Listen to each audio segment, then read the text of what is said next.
Hello and welcome back to Loftside Banter. This is your host, Andrew Diamantopoulos, and today's show is going to include all the chaos that has come from the NBA and the NHL playoffs. We'll look into each series, see where we're at, what I think is going to happen for the rest of the series. We'll start to look at some other sports news. Looks like George Pickens is going to become the new wide receiver for the Dallas Cowboys. And then we're going to go into a lot of show news.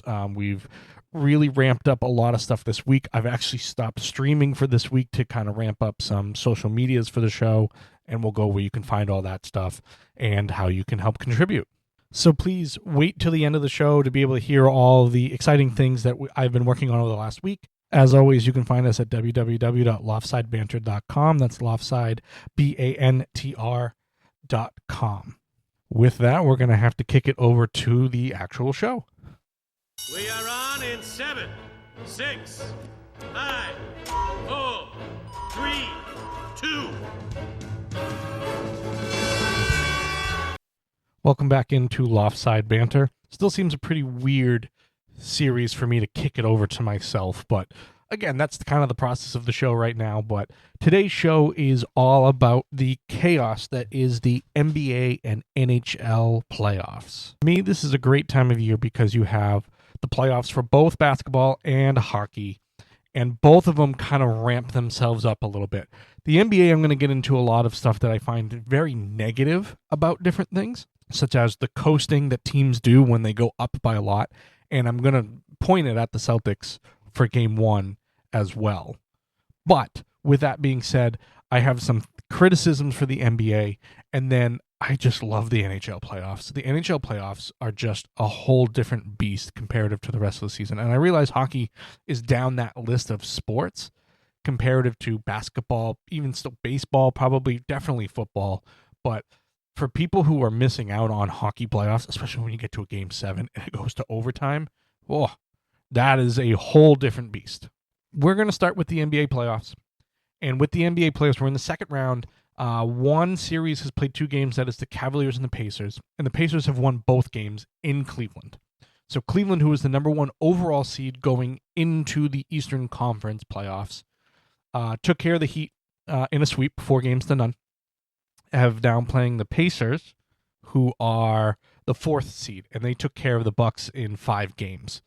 Probably ending Giannis's career in Milwaukee. And the series is going to Game 3 now. The Pacers are up 2-0. They came back from 20 down last night to beat the Cavaliers. And Cavaliers look in trouble. I mean, they look tired. Not only do they look tired, but they got quite a few injuries. I mean, Darius Garland went out. Evan Mobley's been out. DeAndre Hunter's out. Those aren't guys that are just, hey, we're kind of at the end of the bench, we need to give you some rest, or one of them is even that. All of them. Darius Garland's a 20-point-per-game scorer, Evan Mobley about 18.5, and I believe DeAndre Hunter's 17 points per game. So, I mean, they're missing a ton of production from their starters. They might be in quite a bit of trouble as they're going down 2 games to the Gainbridge Fieldhouse in Indianapolis.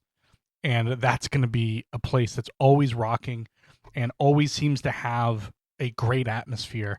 The Pacers went to the Eastern Conference Finals last year, so they know how to get there, and they seem like they're doing the same things that they were having done to them previously by the Celtics and everybody else's. They're letting teams make mistakes. They're getting back into games.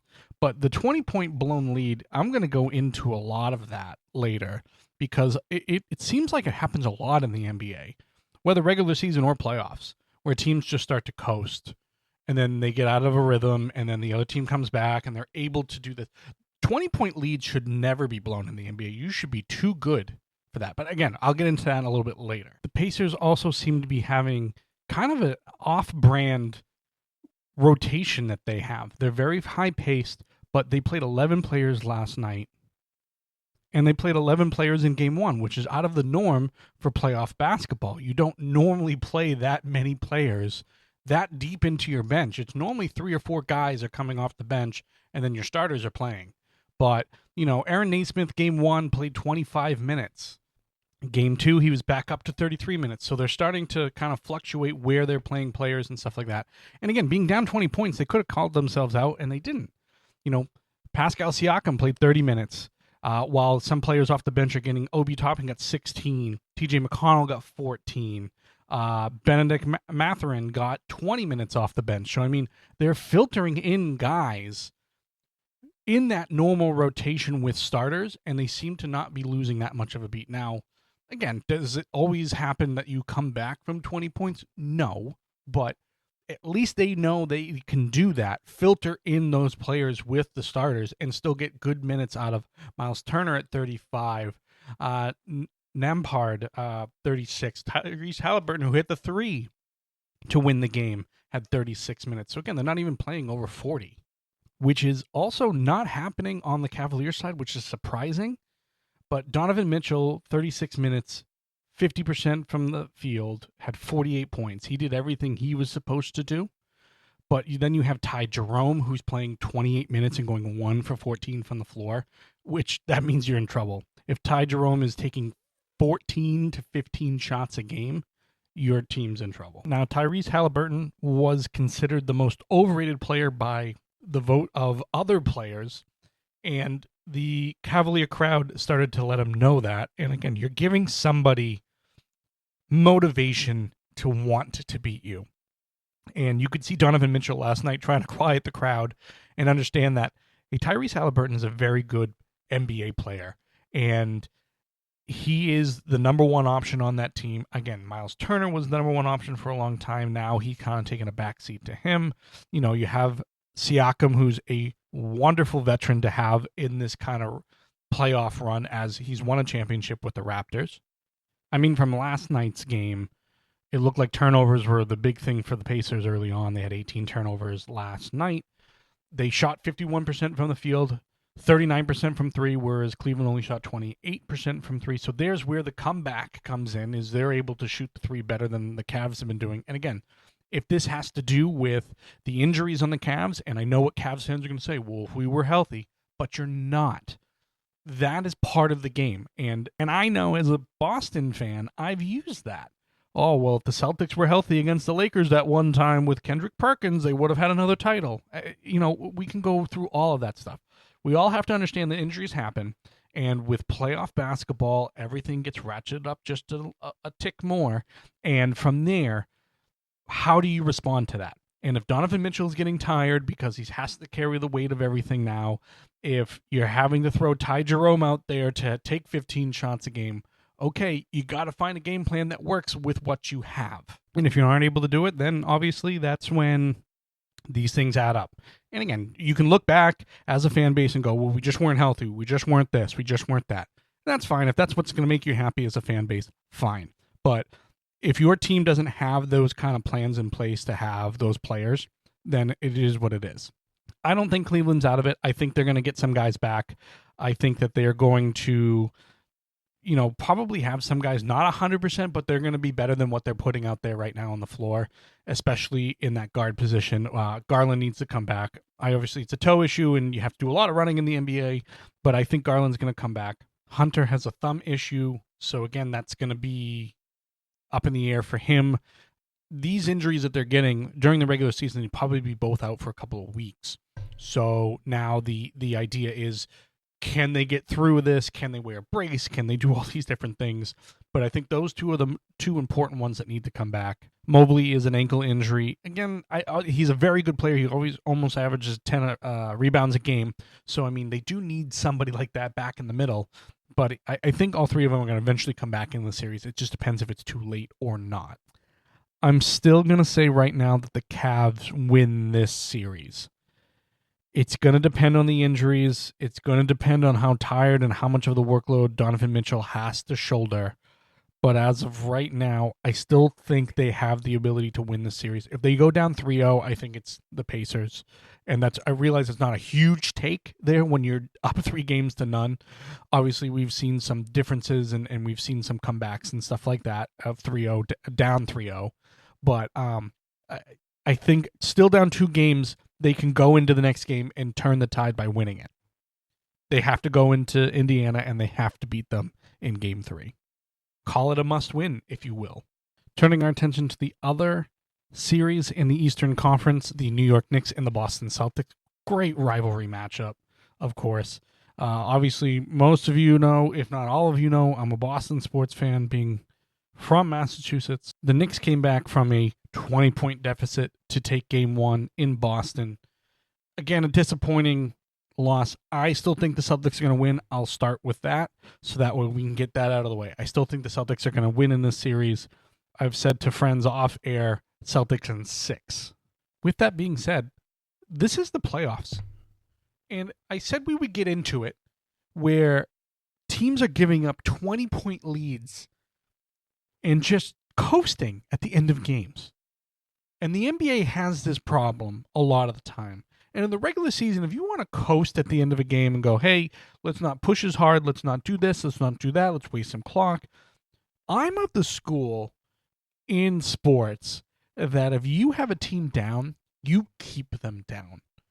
If you have a problem with somebody running up the score, and I'm talking like the Jimmy Johnson type controversy and everything else like that, if you have that problem, stop us. Stop them. Don't let them do what they normally do. Oh, but the team is out, and the team isn't as talented, and they're not this, they're not that. This is the NBA playoffs, okay? If you have a problem with somebody running up the score in the NBA playoffs, then your team doesn't need to be in the playoffs. That's fine. You can just go home. Stop coasting at the end of games and letting teams get into a rhythm and get back into it. The Celtics shot 25% from 3. We're 15 of 60, which to me, and they always live and die by the 3 nowadays. But when you're up by 20 points, go to the basket, try to get some fouls, try to do everything like that. Put yourselves on the line. If you have that big of a lead, you don't have to jack up threes all the time. You can drive to the basket. I've seen Tatum do it. I've seen Jaylen Brown do it. I've seen Derek White do it. Why are they stopping and doing that? And this happens every so often, and the Celtics become inconsistent in the times that they're taking their foot off the gas. A team that was shooting 45% from 3, you let them back in the game. You let them have those chances. You let them do all the things that their offense is normally running. And you just kept jacking up threes. You know, you had 10 more shots than them, all of them probably threes. You had 14 turnovers to their 13 turnovers. Play your game. Just continue to play your game. And it's not necessarily on coaching or Mazzulla for that stuff. This is the type of team that he's put together and the type of team that he's tried to run through and the style that he likes, right? So I'm not saying that they're necessarily changing their game, but if you start to do those things where you go into the paint a little bit more, cause a few more fouls, get some people in foul trouble, you're going to be fine, even if they hit a few threes. So I'm not understanding why they just settle. And I've seen this consistently with the Boston Celtics, and that consistency is inconsistency. They don't play a full 48 minutes the same way, or they don't play a full 48 minutes with their foot on the gas. Everybody has seen it in this town. Now, the Knicks took advantage of what they needed to get a win. Jalen Brunson, 29 points. Same with OG Anunoby, 29 points for him. Mikal Bridges had a terrible game playing 51 minutes, only got 8 points. But you come out with a victory on the road. Gives you a little bit of confidence. Hey, we can go into Boston and we can beat them. That's a problem for the Celtics. Kristaps Porzingis only played 13 minutes, was 0 for 4, didn't have any points, left due to illness. He's probable for game 2 tonight. Here's where the Celtics differ from other teams in this situation and stuff like that. We've seen them bounce back from this. We've seen them play without Porzingis. We've seen them go into their bench for somebody else, whether it's Xavier Tillman or Torrey Craig or whoever. Somebody that's going to get some extra minutes due to the fact that Porzingis may be out, or maybe it's Sam Hauser who gets more minutes. He only played 4 minutes the other night. Al Horford obviously had to come in and play extended minutes. He's still playing at a high level. He's not scoring like he used to. He's not the scorer. He doesn't need to be. He's a leader, though. And so if Porzingis can't go, obviously Horford's going to go into the lineup, and then you're going to have to get some more minutes from somebody else. I believe this game goes to the Celtics, and I believe they go back to New York. I say back to New York. They go to New York 1-1 and evened up. The other two series on the Western Conference, the first seeded Thunder lost to Denver in Game 1. That I thought would have been a surefire win for the Thunder, having time off and having the Nuggets just finish up a 7-game series or a 6-game series. It was 7. It was 7 against the Clippers. I thought that was a surefire win. Obviously, Denver is experienced. They've won a title before. Jokic is still a bad man and is still going to continue to dominate the NBA. I don't think he's going to win MVP this year, but he did average a triple-double. And he's also the leader of a team that has already won a title, like I mentioned. So is the Thunder team still too young? They seem like they're really good. They won 68 games this year.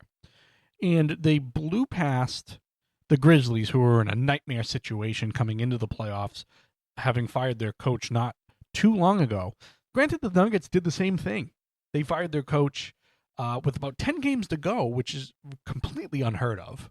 They've had Jokic 42 points, Jamal Murray 21 points in Game 1, Aaron Gordon 22 points, Michael Porter Jr., who's playing with horrible injuries on his back, he's still playing 24 minutes or so. I've heard things like that he needs help getting his jersey on and off at the beginning and the end of each game. Russell Westbrook is still playing decently well.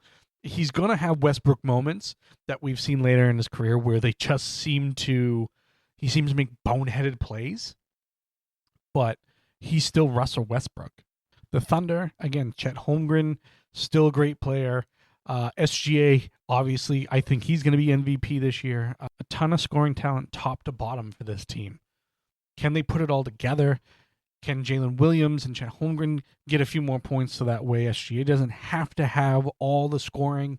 Because he had 33. All the starters had double digits, and then Alex Caruso came off the bench and scored 20. But he had more than everybody else that was in the starting lineup. So where is that scoring going to come from consistently from anybody other than SGA?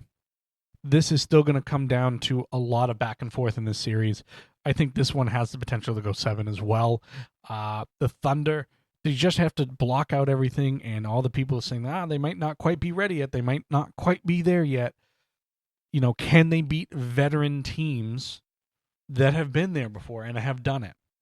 Obviously, Game 1, 121 to 119, they lost. I think they come out and win Game 2. I think you have to win Game 2 going back to Denver. You give any advantage to a veteran team, they're going to use it. So can the Thunder come out in Game 2 and make it 1-1?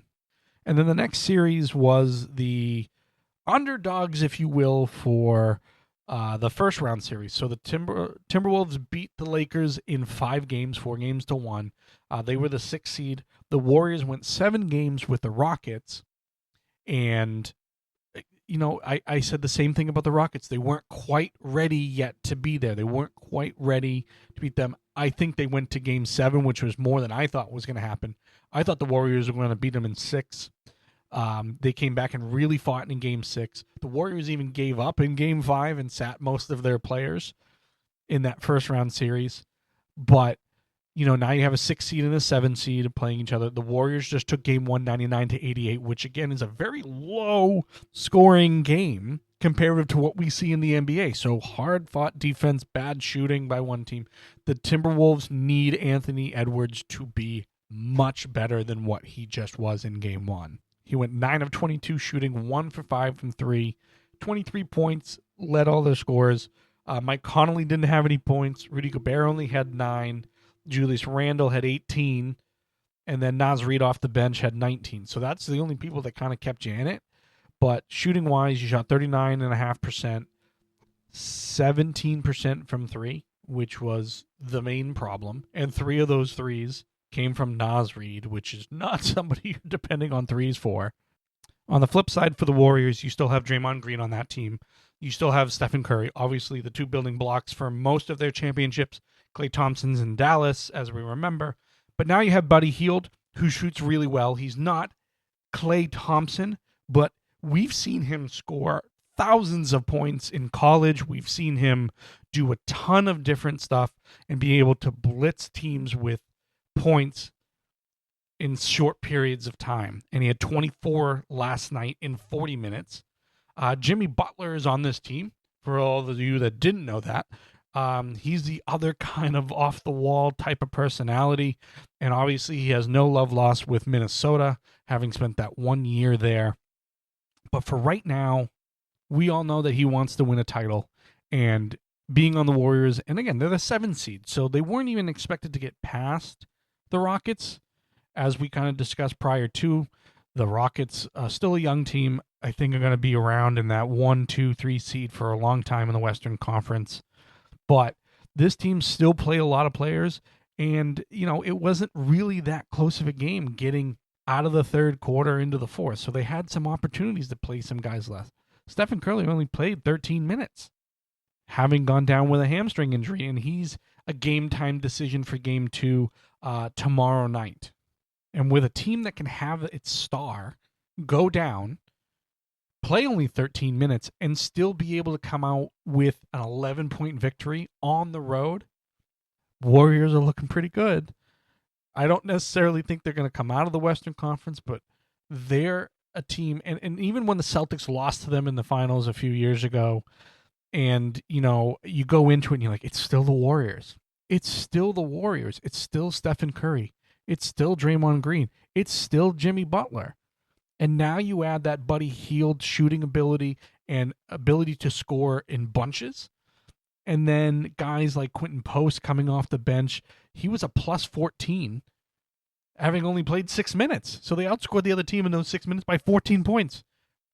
A defensive guy, a Gary Payton II, a Kevin Looney still are on this squad. You still have veterans that have been there, and you have young guys that are hungry and can play the roles you need them to. So this team, I don't think, is going away anytime soon. So Minnesota needs to figure it out with Anthony Edwards and their shooting and everything else. They have stretches where they just can't hit anything, but they also have stretches where they can't miss. Minnesota had a lot of Rudy Gobert scoring a lot of points where he doesn't normally. He's the defensive rebound guy. Julius Randle, 4 of 11, 0 for 3 from 3. Jaden McDaniels, 0 for 3 from 3. Mike Conley Jr. didn't score any points in 22 minutes. Dante DiVincenzo, 33 minutes, 7 points, 1 of 7 from behind the arc. Again, if you're not shooting well behind the three-point arc, you got to get to the basket.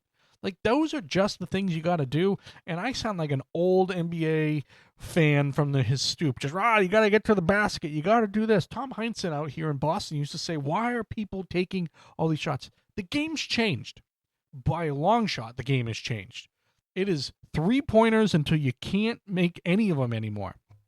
And when you're missing 45 of them, Boston, or you're missing, how many did they take here in Minnesota? 29. When you're 5 of 29, sorry, this isn't the game plan for you tonight. So again, looking at each series, I said the Cavs would still come back against the Pacers, and I said that the Celtics would beat the Knicks. So I still think it's going to be Cavaliers and Celtics in the Eastern Conference Finals. I still think, and I'm not doing this as a homer, I'm doing it because I think the experience matters at that moment. They just have to clean up the inconsistencies that I spoke about earlier, but I think the Celtics are still coming out of the Eastern Conference. In the Western Conference, I think it's going to be a lot harder on both teams that come out of these semifinal conference games. I think the Thunder are not going to blow by the Nuggets like everybody thought they were going to. I think that the Thunder is probably, at the best case scenario, will get it in 6. So I still think the Thunder will beat the Nuggets. Boy, this next one's very tough between the Warriors and the Timberwolves. The Timberwolves made it to the Western Conference Finals last year, so it's not like they don't know how to get there. I think the better matchup is the Timberwolves against the Thunder, where there's some defense on that Timberwolves team that can help them play against the Thunder. But the Warriors have that ability, and it depends on Steph Curry's status for the rest of the series. But I think the Warriors have the ability to score from other places, whereas Anthony Edwards kind of has to be that guy for the Timberwolves. I'll say the Timberwolves still get by the Warriors, and then I think the Thunder get by the Timberwolves, and then we see a Celtics Thunder finals, which is what everybody kind of wants to see anyway. I just don't. I think the other teams are too good, and I thought that the Lakers in the first one, when people were they were heavy favorites to pick them. I just think they needed some more time as a team, adding Luka in there and everything else. So I think they're a scarier team for next year. But I think it's going to be the Thunder and the Celtics. And the homer in me wants to say the Celtics. The Thunder have looked good all year. So I'm going to wait on my prediction for the NBA Finals until we get a little bit closer to that. So that's what we call a tease in the industry, ladies and gentlemen. But yeah, I'll pick that. So Celtics Thunder Finals, and I'll pick that in a later episode. Before we rush off from the NBA to the NHL, every underdog team in these series, and I'd have to check the Warriors and Timberwolves, but I believe every underdog is up in the series. So the Knicks are up against the Celtics. Obviously, the Pacers are up 2 games on the Cavaliers. The Nuggets are up on the Thunder, and then the Warriors are up on the Timberwolves. Now, the Warriors were the 7 seed, like I mentioned earlier. So yeah, the Warriors were 5.5-point dogs in game 1. So interesting tidbit that every dog is leading in the series right now. I can't remember the last time that was a thing.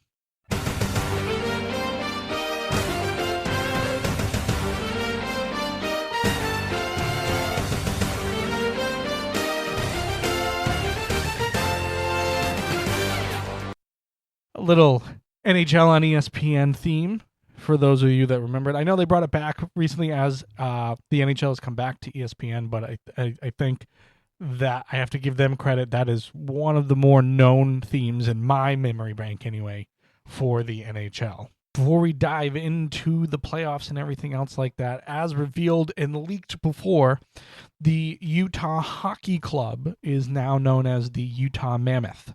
And they released their logo, and the Mammoth logo looks pretty cool. It has like a mountain range kind of as its head and stuff like that. I say go take a look. Their away jersey still says just Utah across it, but that is the new name and trademark for the Utah Hockey Club is the Mammoth. And it was a 13-month process to figure this out, and I'm not really sure why teams like this have to take this much longer to come up with team names and change things or not change things. With the Washington Commanders, they did the same thing.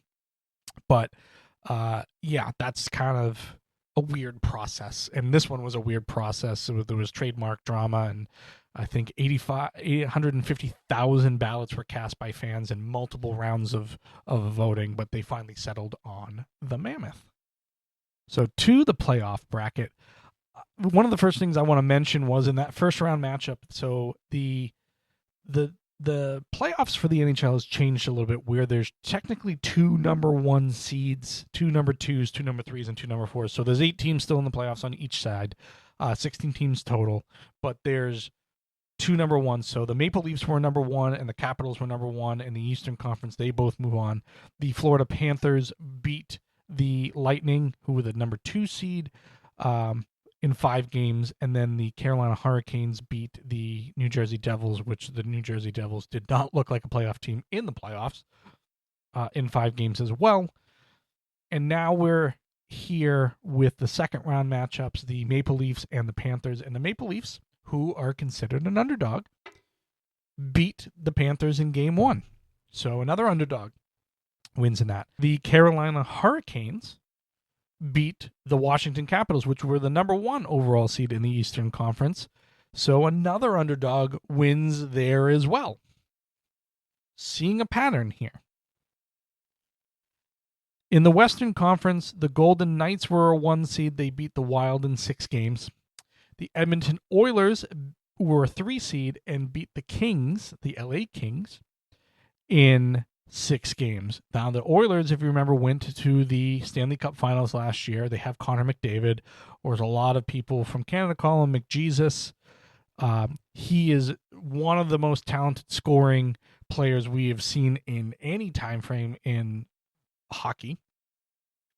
The Stars were a 2 seed, and they beat the Colorado Avalanche in 7 games, and what a 7th game that was.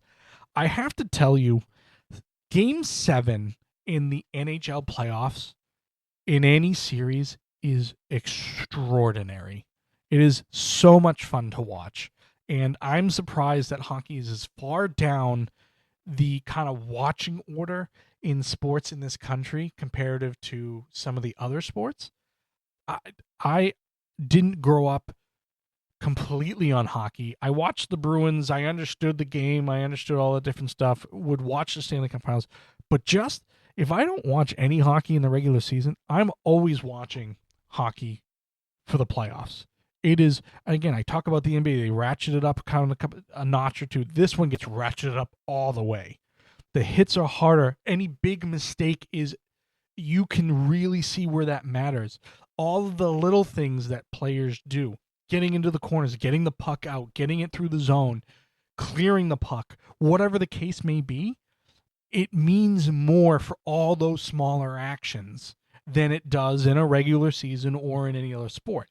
It intensifies everything. Every save intensifies things, gets the crowd in it more. These are the coolest games to watch in the playoffs. And when you get to a Game 7, it's so much fun to watch. Now that I've gone over all that. So the Stars Game 7 against the Avalanche, Mikko Rantanen, who was on the team in February, traded to the Carolina Hurricanes. He then told them, I'm not re-signing with you.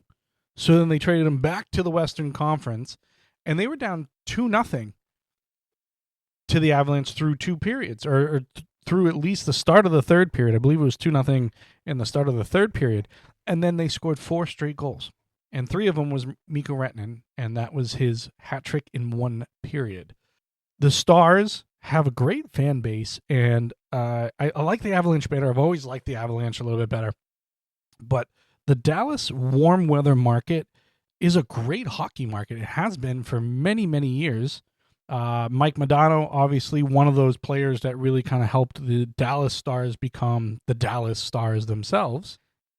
But one of the last Western Conference first game series that we were going to talk about is the Winnipeg Jets, who won 4-3 over the St. Louis Blues, which would have been a disaster if the Blues won that series, which they almost did.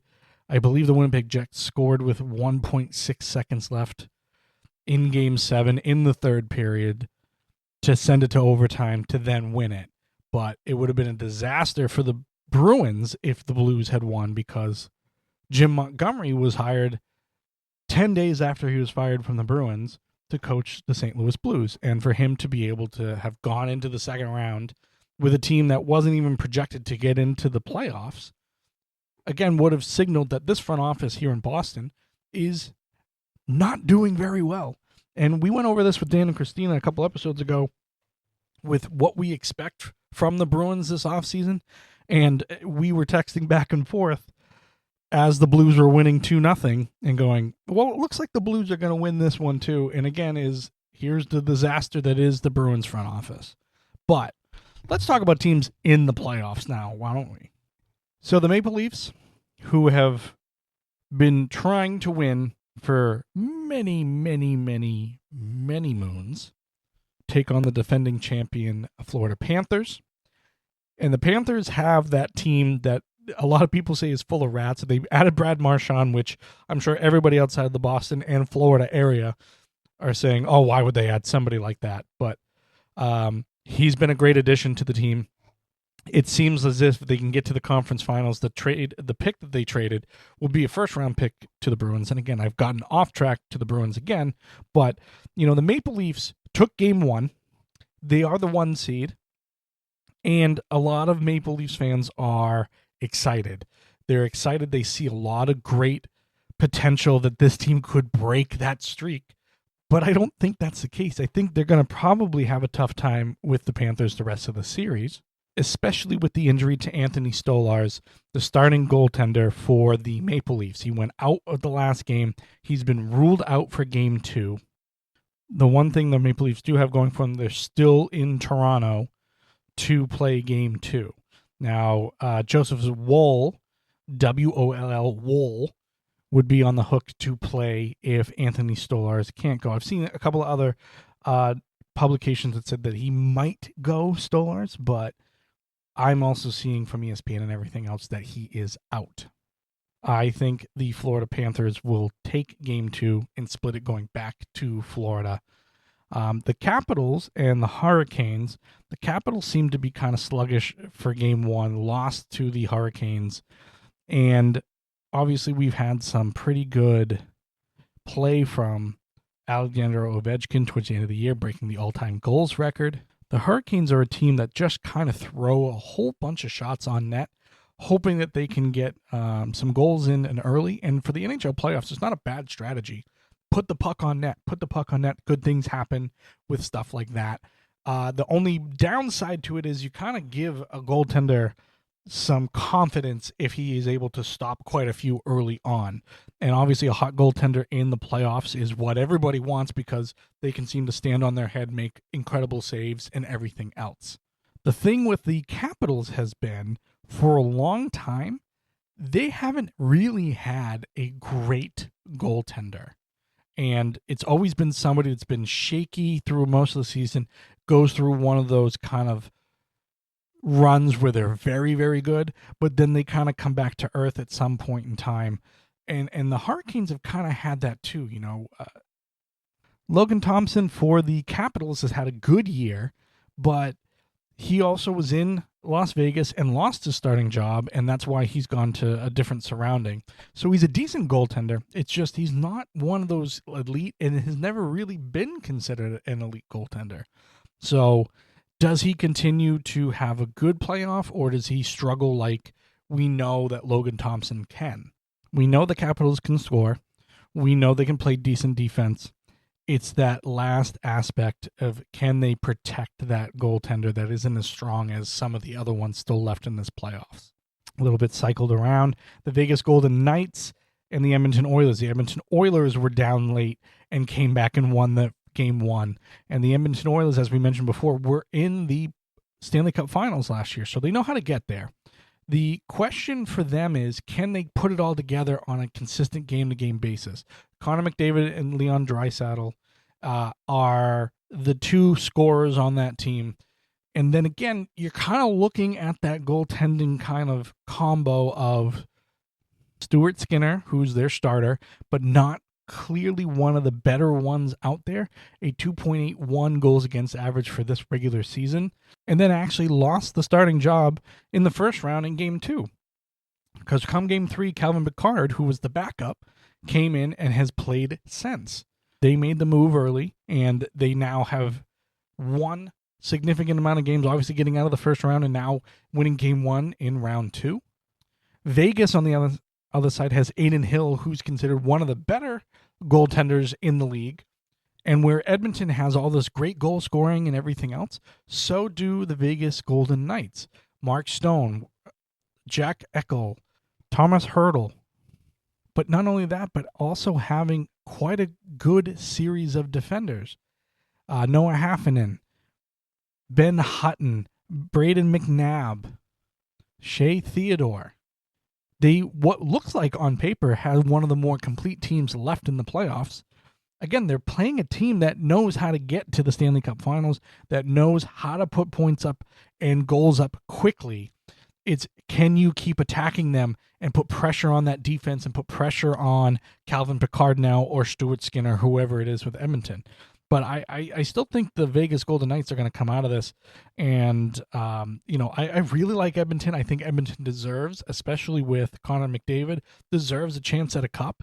But, I just think they're running into a team that is very, very good. And then circling back to the series of the Dallas Stars and the Winnipeg Jets. So there's still a lot of Canadian teams left in here. I bring that up because a Canadian team has not won the Stanley Cup since 1993, and that was the Montreal Canadiens beating the LA Kings in the finals. Winnipeg was one of the number 1 seeds in the Western Conference. Like I said, they went through 7 games with the St. Louis Blues, and now Connor Hullenbuck and that team. So again, looking at goaltending, and that team take on the Dallas Stars. They're the only series that hasn't started playing so far. The Dallas Stars bring Jake Ottinger, their goaltender. So two of the better goaltenders in the Western Conference, probably in the league. Both Americans, so they're both ahead of Jeremy Swayman. But both of them are playing extremely well. Connor Hullenbrook did wonders for the Jets last series to keep them in it and make sure that they didn't lose that series.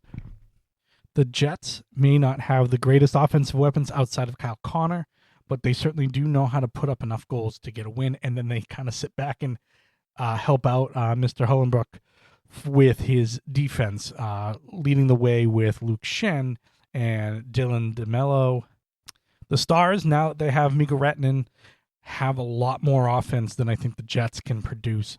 But Rantanen, Wyatt Johnson, Tyler Seguin, and then they have a lot of great defenders too.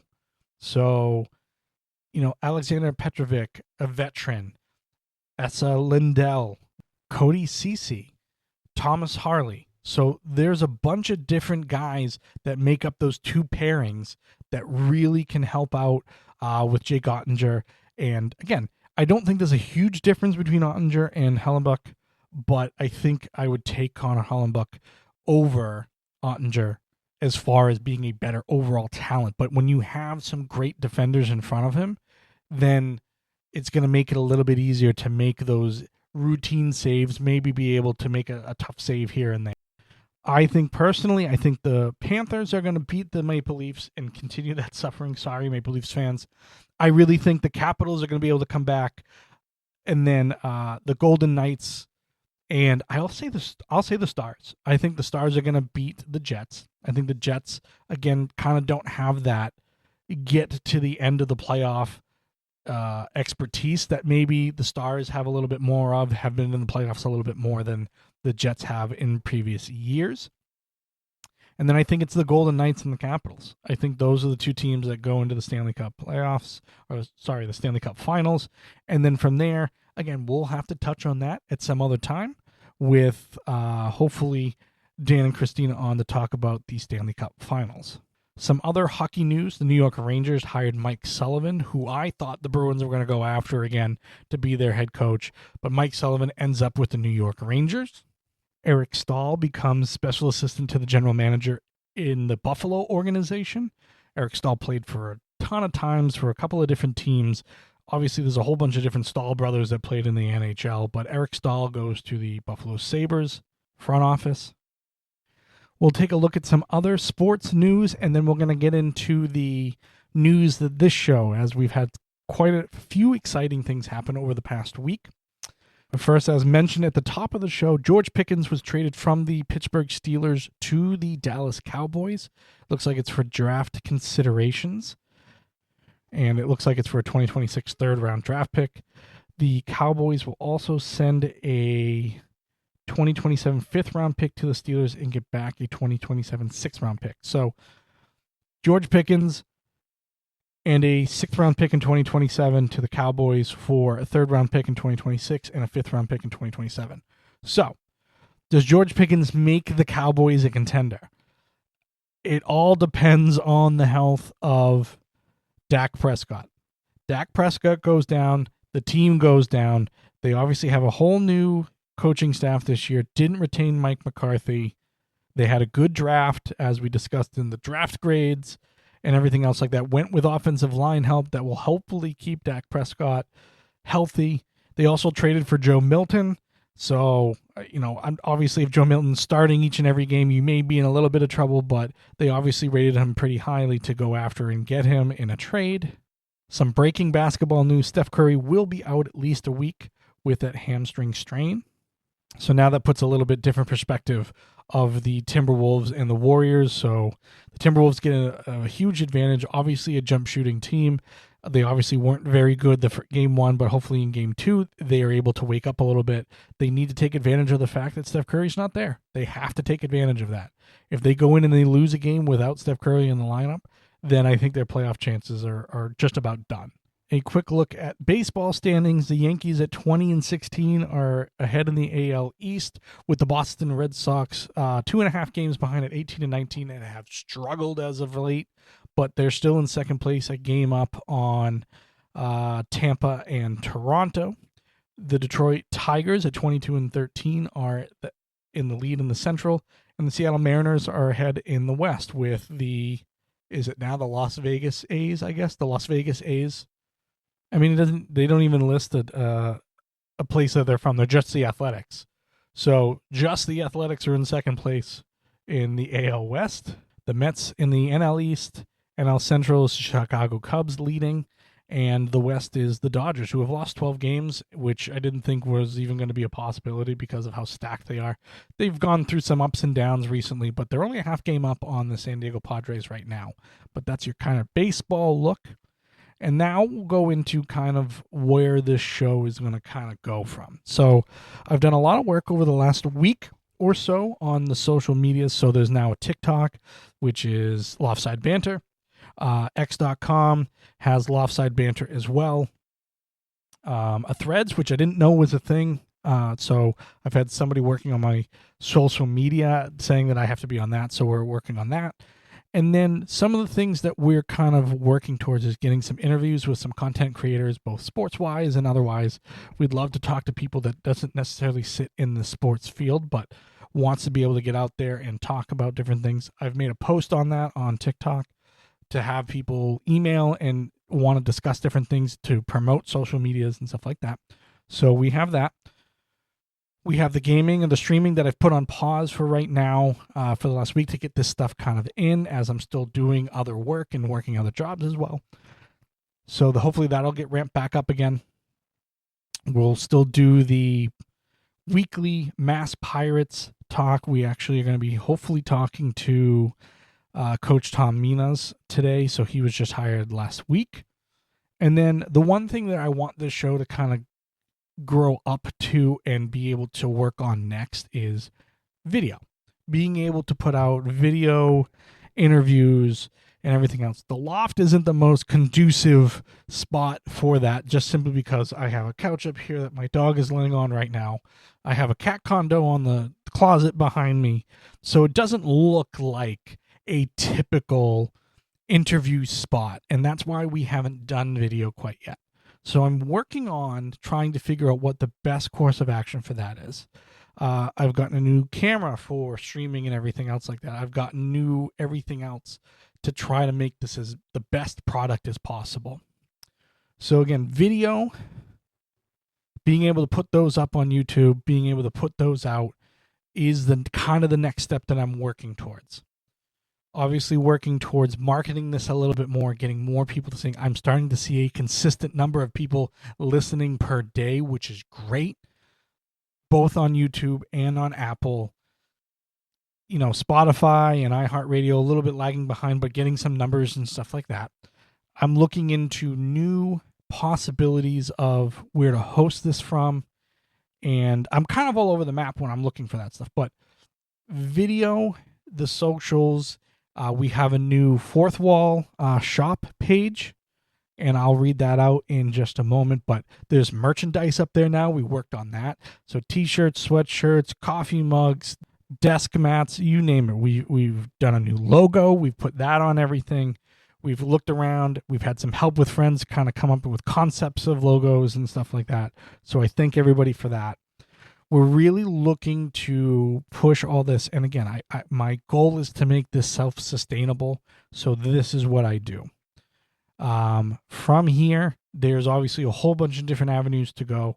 We've had some conversations with some companies about marketing and everything else. But just so everybody's aware, the steps are hopefully going to be coming in the near future. Will be video recordings of the show, and then, you know, merchandise and marketing and everything else like that. So again, some good numbers from everybody. I appreciate the support, but you know, we're still growing, and we're going to continue to try to keep growing for the audience. Just as always, you can visit www.loftsidebanter.com. We've revamped the website. So again, that's loftsideBantr.com. Loftside Banter on TikTok, on X.com, Instagram. Can't forget Instagram. Loftside Banter on there as well. Some stuff that I mentioned in one of the TikToks I made is this episode here. Hopefully doing another coffee conversations. So a lot of exciting stuff happening. And again, I thank everybody for the time to listen and to reach out and say, hey, you know, doing a great job. I'm looking for, as much content to put out as possible. I really enjoy doing this. This is stuff that I think about when I'm sitting down watching ESPN and SportsCenter and stuff like that. So it's cool to kind of put it out there for everybody to kind of listen to. But I welcome anybody that wants to come on. Again, loftsidebanter@gmail.com is the email. So no matter where you are, good morning, good evening, good night, everybody. Have yourself a good rest of your day.